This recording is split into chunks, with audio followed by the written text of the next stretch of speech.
Corona பரிசோதனைக்கு வந்த மாணவனை 2 மணி நேரமாக காத்திருப்பில் வைத்திருந்த அரசு பொது மருத்துவமனை. ராசுப்பேட்டையை சேர்ந்தவர் சுரேஷ், புகைப்படக்காரர். இவரது மகன் மோனிஷ் 10ஆம் வகுப்பு படித்து வருகிறார்.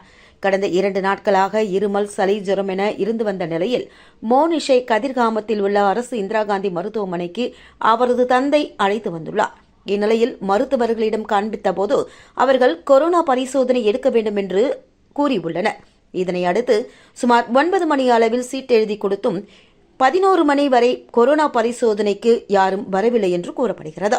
இது தொடர்பாக மீண்டும் மோனிஷின் தந்தை மருத்துவர்களிடம் கேட்டபொழுது உரிய பதில் வழங்கப்படவில்லை என்றும் கூறப்படுகிறது. கிட்டத்தட்ட 2 மணி நேரமாக கொரோனா பரிசோதனைக்காக மகனுடன் சுரேஷ் காத்திருப்பில் வைக்கப்பட்டிருந்தார்.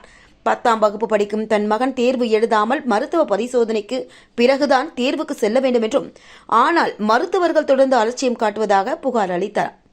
8:45 போனேன். 8:45 போனதுக்கு ஒரு எனக்கு டவுட் ஆயிடுச்சு. ஒருத்தர் கவுண்டரில் கேட்டேன், எங்கே காட்டுறது, அங்கே ஹவுஸ் சர்ஜரிக்கு போங்க, ஹவுஸ் சர்ஜரி போனால் டேட்டு சொல்லுவாங்கன்னா அங்கே போனோன்னா ஒரு 10 நிமிஷம் அனுப்புகிறாங்க அனுப்ப சொன்னாங்க. நானும் போய் சரி அந்த இடத்துல வெயிட் பண்ணியிருந்தேன்.